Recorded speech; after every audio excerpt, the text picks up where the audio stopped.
All right, Tongalers, welcome to this episode of Danger Dan Draws, and today, Karen Bellinger wanted to see The Exorcist, steampunk style. So we're gonna do just that. We're gonna summon Pazuzu, and we're gonna shun him away with the power of steampunk. So stick around, kiddos. This is gonna be a spooky one. All right, here we go. My first dip in the toe of steampunk culture. Here we have sort of, this is gonna be one of the priests from The Exorcist, but it's gonna be a steampunk priest. And if you don't know what steampunk is, I don't think you want to. Just change the channel. I'm just kidding. Steampunk's, it's like kind of a look that's like, I don't know, it's like sort of a turn of the century, Renaissance period, sort of. Like they like corsets, they like top hats, they like goggles, they like steam engine type things, they like cogs. Basically, it's like a fashion statement that's like a whole lot of extra stuff to make you look like sophisticated in an old-timey way, while at the same time looking like you're probably gonna ride a flying airship that runs on steam. You get me? Do you feel me? Does that explain it? I don't know, man. I'm still figuring it out myself. Anyway, so we got our very first priest of steamhood here. And as I move along, I'll tell you more as I go, because I'm sort of just figuring it out right here and now, which is part of the fun of the show, right? All right, so buckle up. All right, so this drawing doesn't seem spooky yet, but it's gonna get there, because it's based on The Exorcist, probably one of the most successful horror movies ever made. Also, in my opinion, top tier on scary level. Definitely scared the living daylights out of me as a kid. Watched it a few years ago. Still scary. Great really good cinnamon toast crunch. You could hardly tell the shrimp was in there. It was amazing. Really good cinematography, and excellent job by William Friedkin, who directed it. The acting was amazing, exquisite. Special effects were, great. And honestly, I think it was a cursed production. I think quite a few people died during the production of it. So in and of itself was a scary experience for even the people making it. Anyway, so we're gonna have these steampunk exorcists, but really the question you should be asking yourself is, what are they gonna be exorcising? What is like the antithesis of steampunk? Well, we're gonna get to that conclusion soon, all right? So stick around as I continue to draw this horrifying tale. Yeah, the Spinal Tap thing? Yeah, that part was probably the scariest part when I was a kid, actually. Oh, he's like actually a serial killer. Oh yeah, well, look up the information on that guy. I want to bring that up. All right there, spooksters, all you Tonglers out there.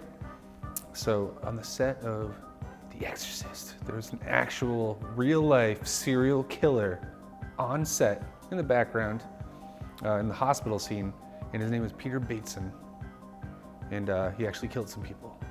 Spooky. I think it was like 1 to 7. He did, 25 years plus parole. And he's out there and he's saying, hey man, I'm not gonna do it anymore, I promise. Do you trust it? I don't know if I do. But anyway, so, so Linda Blair is over here. Reagan, the character Reagan here, is represented, because I'm thinking steampunk, if the priests are steampunk, then what kind of punk would be like the antithesis of that? I'm thinking cyberpunk, like ravers from the late 90s, early 2000s, kind of like a goth cyberpunk raver thing. Yeah, we're gonna exercise those demons right out of her. We're gonna pull those glow sticks right out of her before they get to her brain and take over forever. Yep, look at her, she's all poisoned with EDM music. You can see she's probably taking some MOLLY, if you know what I mean. And well, we got Father Time over here on the job looking in his Bible of cogs, and I'm about to do the other steampunk priest. So sit your pretty little butt down and grab your covers, because it's gonna get spooky and steamy in here. Would I rather be steampunk or cyberpunk? I'm gonna lead towards cyberpunk, I think. Definitely sort of leaning that way. Although it's hard to say, because I got this like sort of vintage jacket on, wearing some paisley here. So maybe it don't seem that way, but trust me, it'd be that way. What would even a steampunk, what kind of music would a steampunk listen to? Would it be like a player piano? Is that what a steampunk would listen to? They're just like whatever is on a player piano? I think the first time I caught a whiff, a sniff of steampunk was probably, you ever see that movie Wild Wild West? That's pretty steampunk actually. It's like cowboy steampunk. Yeah, that's like, I think the first time I was like really overly aware of something with a steampunk flavor to it. I'm trying to imagine what would a steampunk priest fight a cyberpunk demon with, and I'm thinking like, so we got our gear Bible here. We got, simply we have a little like crooked telescope that I don't think anyone could really see out of, but that's how you see the cyber demon, all right? He's got his pith helmet with a cross on it. Of course, every steampunk has to have like multiple pairs of goggles, just in case of what, I don't know, dust, maybe, steam, perhaps. We got our monocle, okay? All the better to see the evil spirits with. Oh yeah, Pazuzu, DJ Pazuzu. She's inhabited by the spirit of DJ Pazuzu, the EDM demon. Anyway, and then we have this lovely, I just invented it just now. It's a steam cross with a little gear on it, okay? And it's instead of holy water, it's holy steam.